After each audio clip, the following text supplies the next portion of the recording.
kita memang banyak melakukan aksi mendesak agar dibuatnya jaminan kesehatan nasional gratis. Nah, ketika nggak punya jaminan, apa yang harus kita lakukan?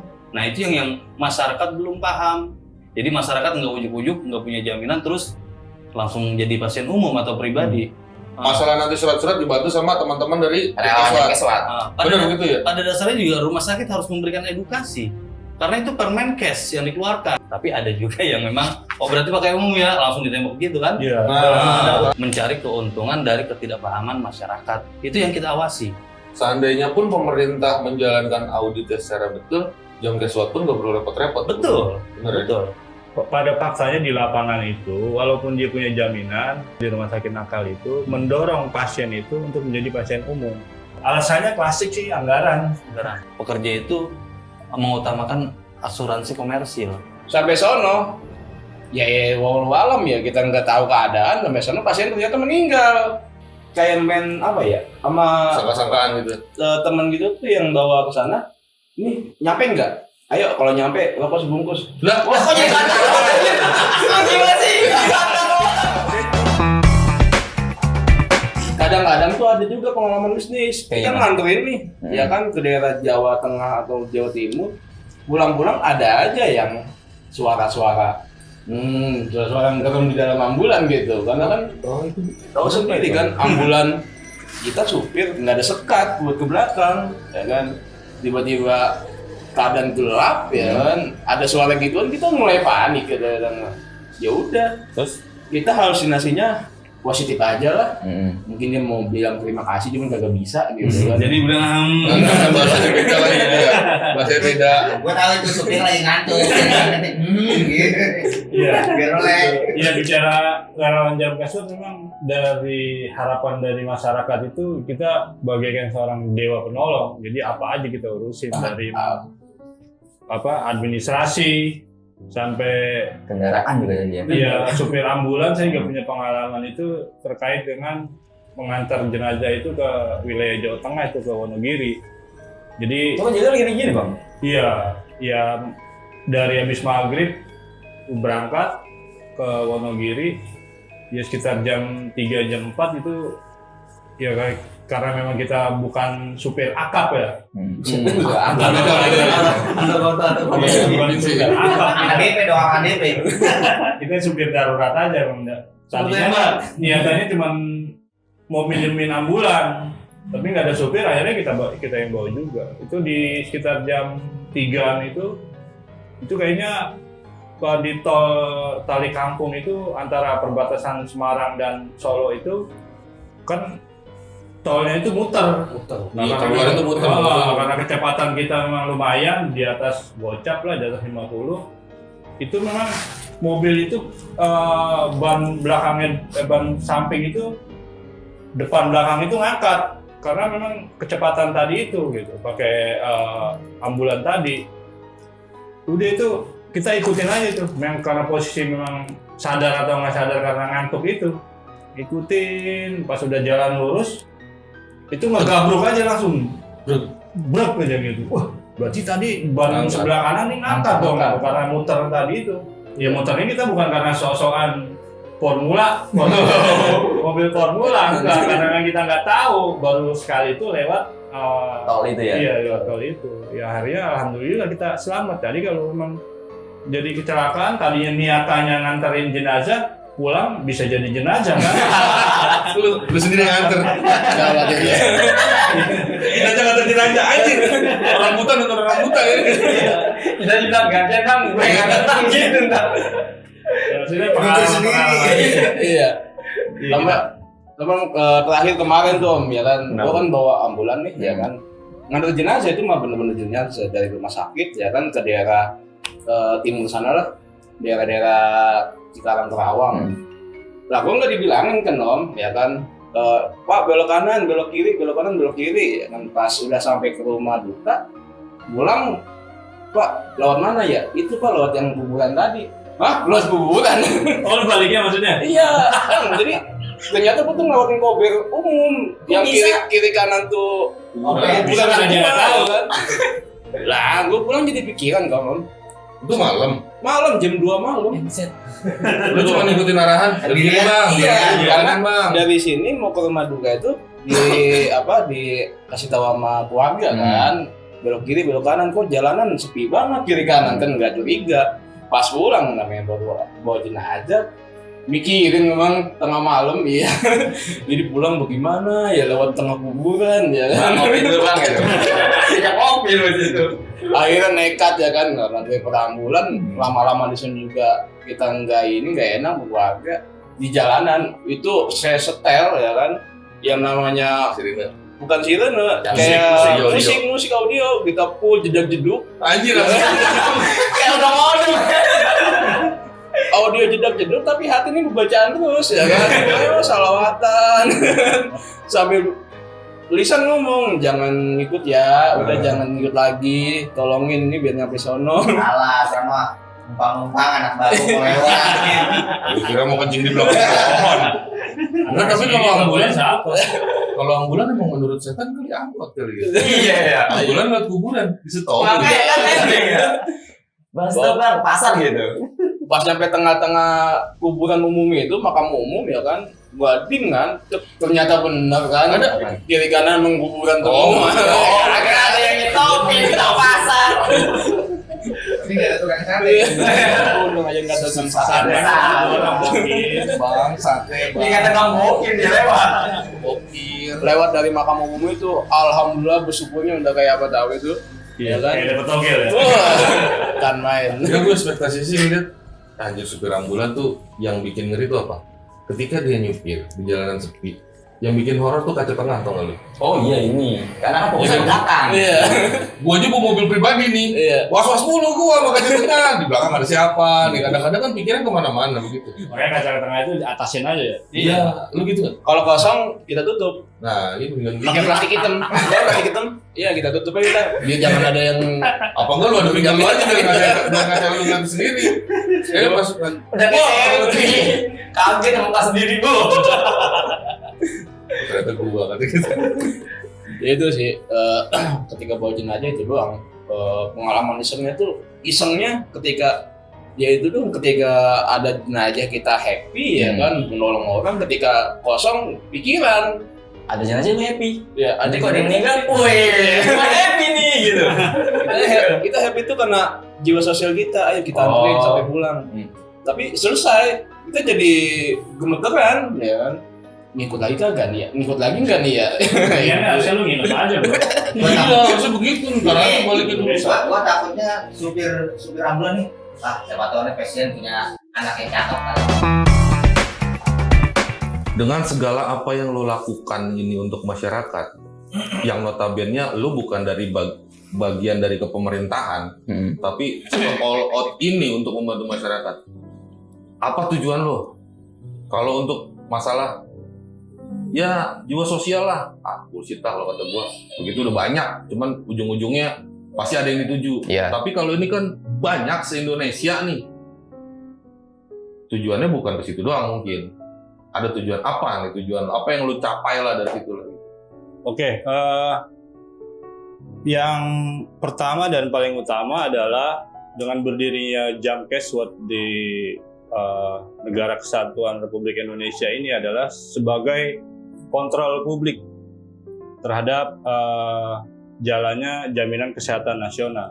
Karena ya paham sendirilah kawan-kawan, terkait dengan regulasi bukan hanya di kesehatan, kalau nggak dikontrol kan ya artinya terkait dengan pelaksanaan tadi yang dibilang Bang Pai adalah implementasi itu ya terkadang asal-asalan gitu loh.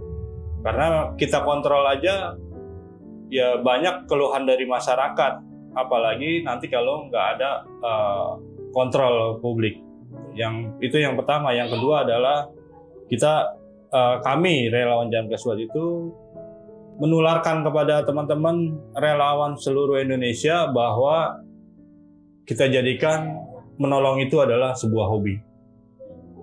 Yang lainnya silahkan. Lu wasis-wasis. Itu apa? Menolong adalah sebuah kesukaan atau apa? Mungkin ini dulu kali ya. Oh, iya. Dulu, Yo. Mungkin lagi mikir. Nyari alasan. Bisa banget. Apa kata dia ke gua aja. Kalau gue sebenarnya mah nggak ada cita-cita buat jadi relawan atau terjun ke sosial kayak gini. Gue korban diceburin gitu kan. Jadi memang awalnya itu diceburin gitu. Karena memang Anda tahu dasar tadinya terkait regulasi segala macam. Akhirnya ketika ada satu momen yang kawan-kawan relawan itu turun dan kekurangan pasukan, diceburin aneh di kegiatan relawan ini, yang akhirnya lambat laun menjadi senang, menjadi kebiasaan gitu kan. Dan ada satu kebanggaan ketika kawan-kawan bisa membantu orang lain, itu yang nggak bisa dibayar dengan uang sebesar apapun gitu kan. Saya pernah awal-awal itu bantu orang, ketika beres selesai di rumah sakit tanpa kena biaya sepeser pun, itu bahagianya luar biasa, sampai kita merinding segala macam. Ya itu ungkapan bahagia kita gitu. Gua sendiri nih Om ya, gua tuh Kau udah dapat tadi inspirasinya? udah. Sebagai belum dapat. Gimana tadi ya? Adanya lembaga Jalan Kesot ini, atau gue ngikut ya kan ke Jalan Kesot ini, karena gue yakin ya kan amalan ibadah gue doang tuh nggak cukup buat akhirat nanti. Luar biasa. Nah, Setuju. makanya ya udah, kita nyari amalan ya kan ibadah di selain ibadah sholat 5 waktu sebagai gue yang orang muslim ya kan.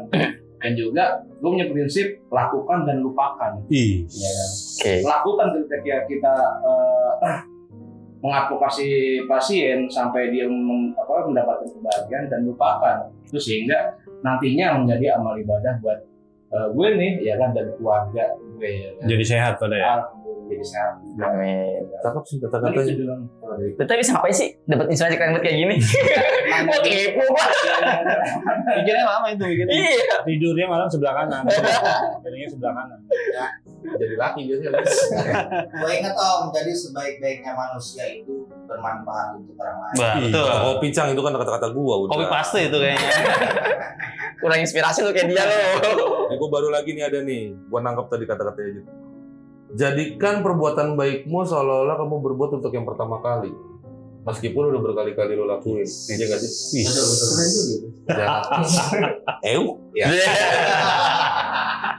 Sama ini Om, gue dari Jalan Kesot ini berterima kasih kepada Toyota Kijang Nusantara ya kan.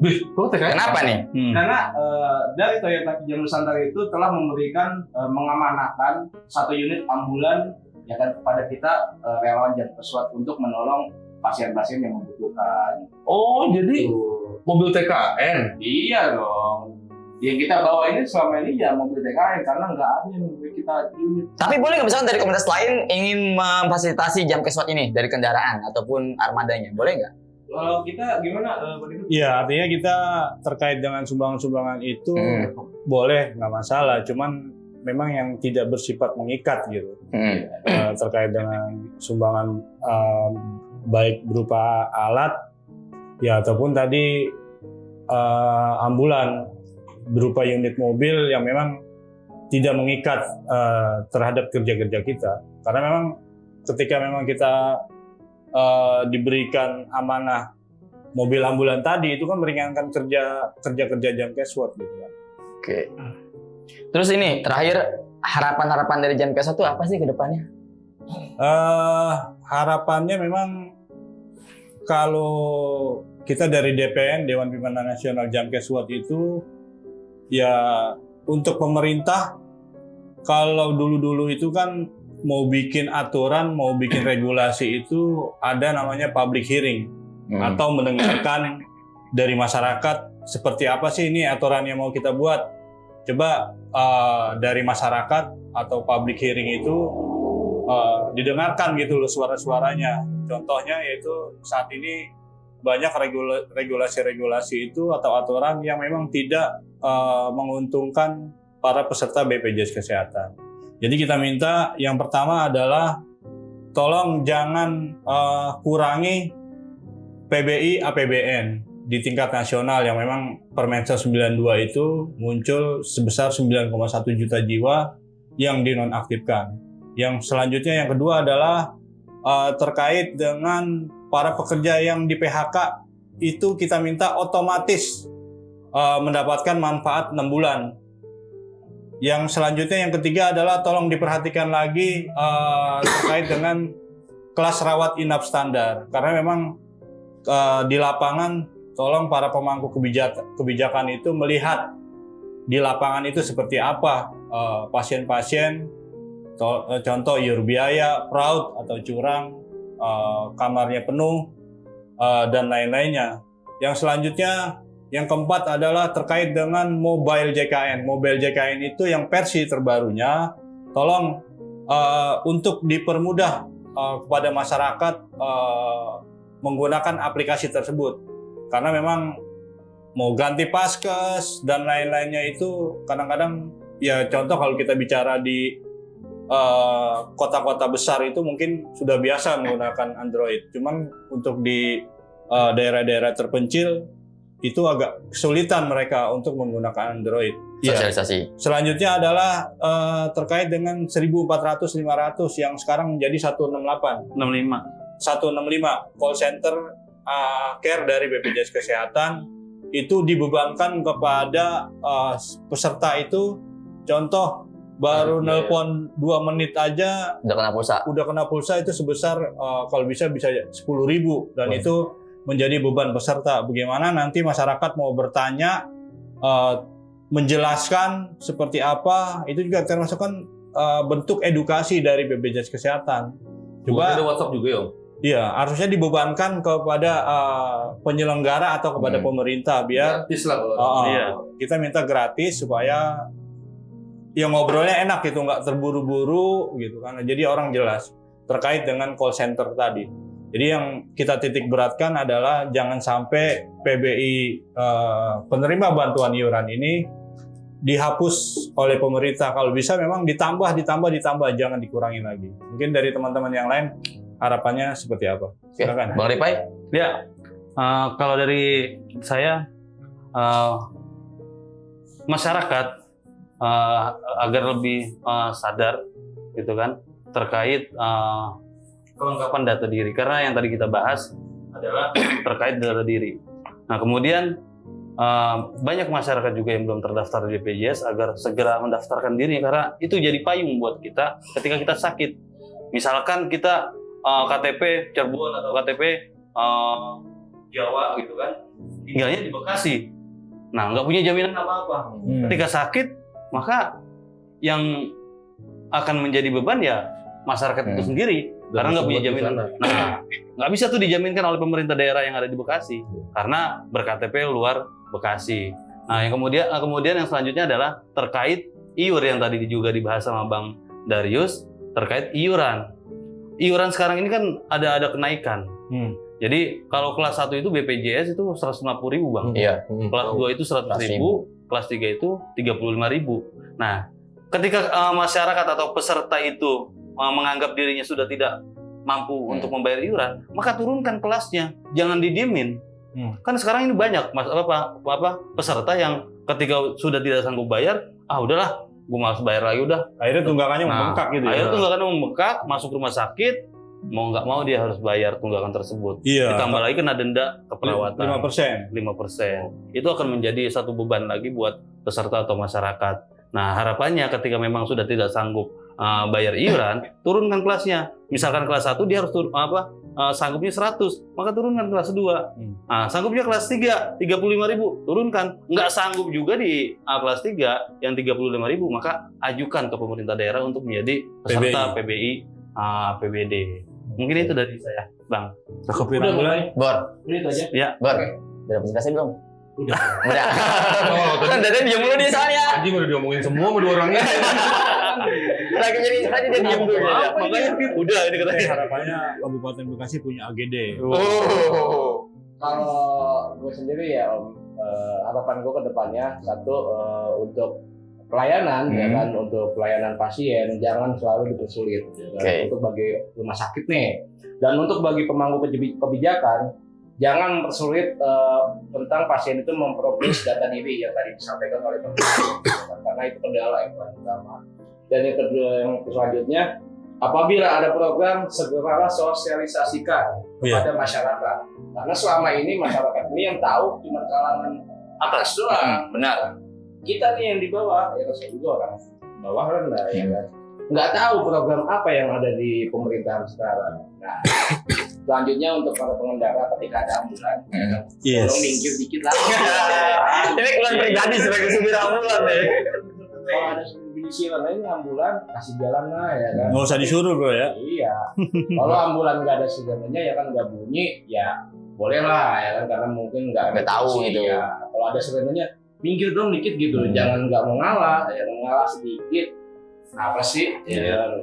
Malah sedikit kagak bikin lo kelihatan miskin. Tadi bikin kesel kalau nggak ngalah. Tapi kan teman-teman dari ojek online kan galak banget itu. Ya, kadang kan kita nggak enak juga sama pengendara ya kan, sampai mereka yang punya ngawal kita ya, berantem sama pengendara lain.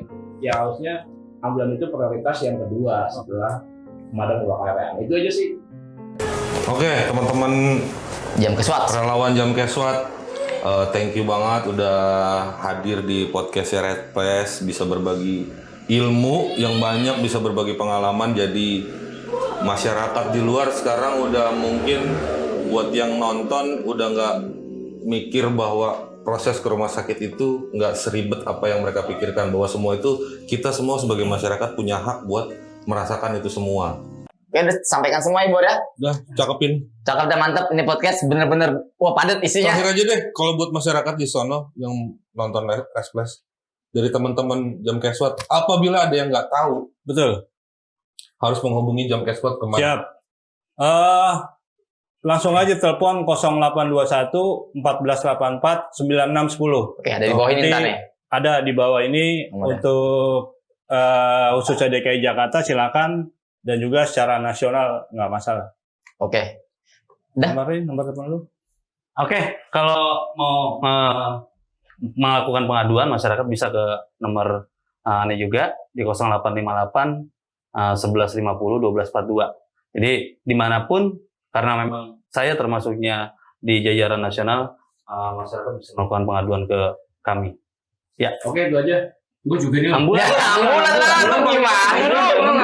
Penting. Kalau untuk kontak person unit ambulan atau mungkin advokasi wilayah Kabupaten Bekasi khususnya utara ya kan, silakan ke nomor gue ya kan, WA atau telepon ke 0896 3741 6382. Ada nih di bawah ini. Yoi, dia sih tahu. Berarti Habis habis ini ini orang Papua. setelah ini siap-siap bakal banyak sales. Rame dah. Sales yang nawarin barang. Iya. Mobil siap-siap aja. Oke, Om Darius, Om Yajid, Om Ripai. Om Ripai, thank you banget udah Siap, bisa. siap. Makasih banyak berbagi semuanya. pengalaman di Red Place. Jam Keswat Sehat, Jam Keswat sehat, Jam Keswat sehat hak rakyat. Pokoknya pesan dari kita, jangan ada kata letih berbuat baik. Yes. Doa kita semua buat Jam Keswat karena banyak menolong masyarakat. Amin. Paling dari kita itu aja, Bur ya. Oke. Kita pamit undur diri dengan gua Ian. Dan gua Oneto. Kita kembali lagi di Di Red episode Place. selanjutnya. Red Red Place. Place.